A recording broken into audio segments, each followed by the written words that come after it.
la ley 70 es una de las leyes fundamentales de nuestra ciudad y era necesario un trabajo como este. Y también me gustaría felicitar a la editorial, ¿no? Porque que un trabajo de este tipo sea realizado por la editorial del Poder Judicial de la ciudad me parece realmente muy significativo y creo que es uno de los proyectos institucionales más significativos que tiene nuestro Consejo de la Magistratura y el Poder Judicial.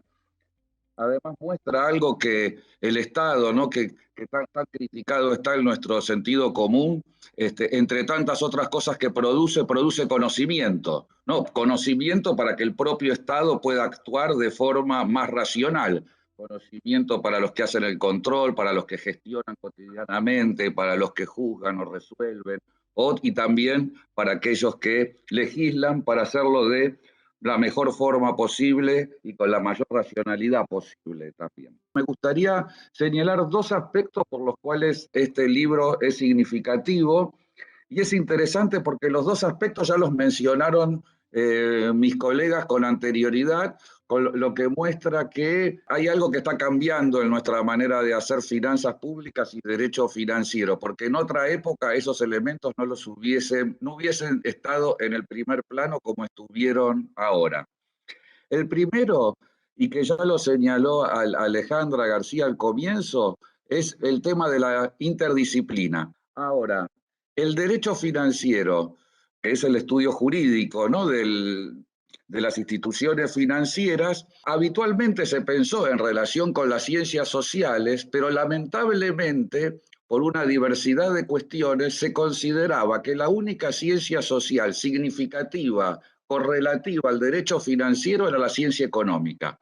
Entonces, hacienda pública o finanzas públicas se asimilaba a estudio económico de la actividad financiera del Estado. Finanzas públicas es el estudio de todas las ciencias sociales referidos al fenómeno financiero. Claro, eso nos lleva a dos cuestiones que hay que tener en cuenta y que son muy importantes, creo yo, para ver en dónde estamos. Primero, las ciencias sociales son plurales. No existe la ciencia social única, unificada. Existe la sociología, la ciencia económica, la ciencia política, la ciencia de la cultura, cada una con sus vocabularios, sus agendas, sus reglas institucionales, su forma de investigación, etcétera.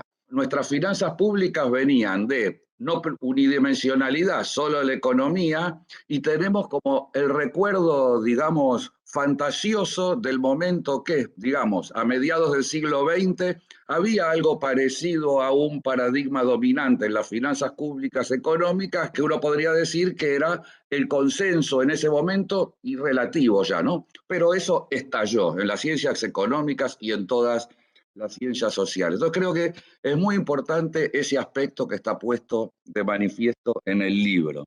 Y la segunda cuestión es ya interna a lo jurídico, y algo señalaron anteriormente, yo traté de decir algo en mi trabajo y muchos colegas los dicen en los suyos, que dentro de lo jurídico es estratégico el enfoque, primero constitucional y en segundo lugar el enfoque integrado, es decir, integrado de toda la actividad financiera pública. Por eso ahí Lilia mencionó esta idea de constitución financiera, etcétera, que es la manera que tenemos muchos colegas de pensar unificadamente desde la óptica constitucional todo el fenómeno financiero, ¿no?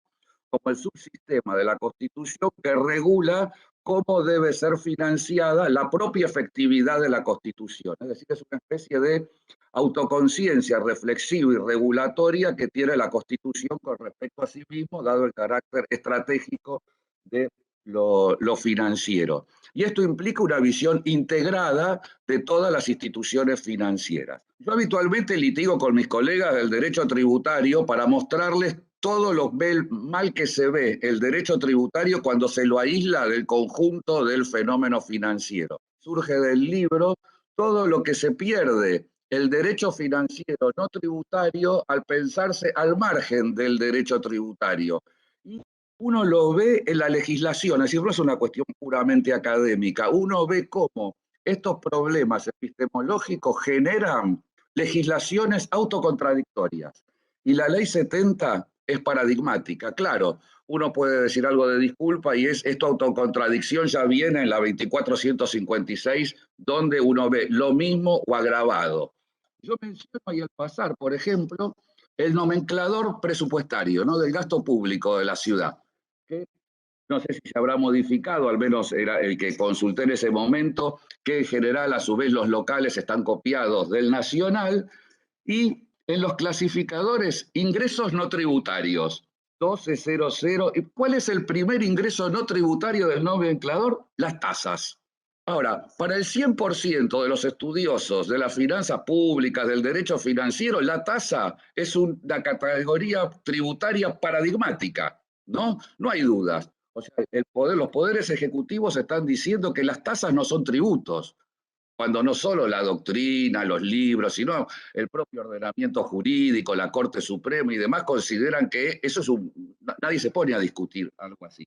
Doy otro ejemplo, y con esto ya termino, no quiero ocupar mucho más tiempo. 26. Los objetivos de los sistemas de administración financiera son: A, garantizar la aplicación de los principios. Bueno, entonces uno decir, acá va a haber una enumeración de principios que regulan la administración financiera, y se dice: regularidad financiera, legalidad, economía, eficiencia y eficacia. En la obtención, nuevamente, o sea, principios que tienen que ver en la obtención y aplicación de los recursos públicos.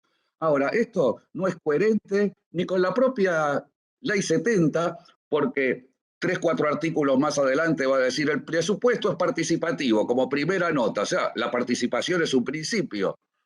En la Constitución de la ciudad, transparencia aquí y allá, un principio básico que tendría que estar acá. Principio central de nuestra Constitución local, nacional y aplicable a lo financiero, la igualdad y la no discriminación. Tampoco está acá.